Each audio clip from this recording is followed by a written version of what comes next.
And I happened to have my legs crossed at the time. And when I set my leg down, it didn't move anymore.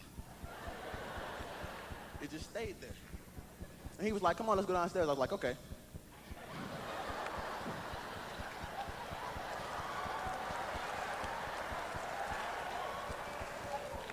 So I couldn't move my leg. And I'm sitting there and I'm like, why can I not move my leg? And my sister comes up, and my sister's a real scared person. She goes, oh my God, he's broke his leg. He's broke his leg. So she runs to go get my mom. My mom's like, what's wrong with you? Are you hurt? I'm like, no, I just can't move my leg. So mom had to help me hop down the stairs. And then all of a sudden I just start, power of God just came over me and I just started going crazy. I just couldn't stop. Well, to make a long story short, I came back to Birmingham, and like I said, I had just got suspended from school, and I came back to school and everybody was looking at me, and I was wondering what they were looking at.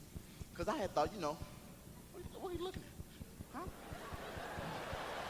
And everybody just kept looking at me. I'm like, what are you looking at?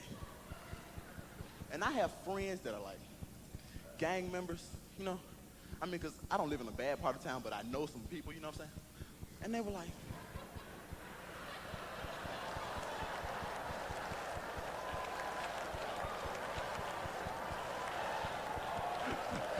Okay. So I'm up there, and I'm like, I'm trying to tell them what God had done for me, and they're like, that's got to be fake. And I'm like, okay, do this. If you think it's fake, if you think that God doesn't move, if you don't believe that there's a God, you go home tonight. I'll pray with you at my house. You pray at yours, and you tell God to do what he did for me, for you. Just that simple. I challenge people because I like to be challenged. They like to be challenged. He went home, he prayed, he came back the next day, he said, man, I have never experienced anything like that in my life.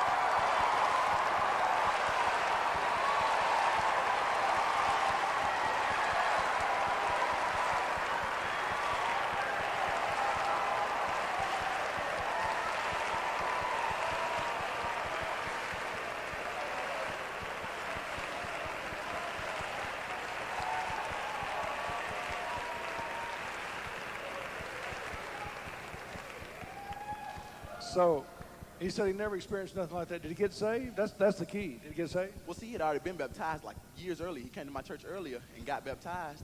And then, like, you could just, he didn't come out and say, well, I'm saved now, but you can just tell by the way he walks and talks. He used to curse every sentence. It was like, well, why? Every time he said something, he was cursing. No more bad words. He's the most pleasant person to talk to. He's left the gang alone. God is just really moving in his life. And I just thought I might want to come to that show with you. You know what? God's got his hand on you, man. He's going to use you. He's going to use you. You know something else? Birmingham needs somebody like you, man. God bless you. Give him a hand.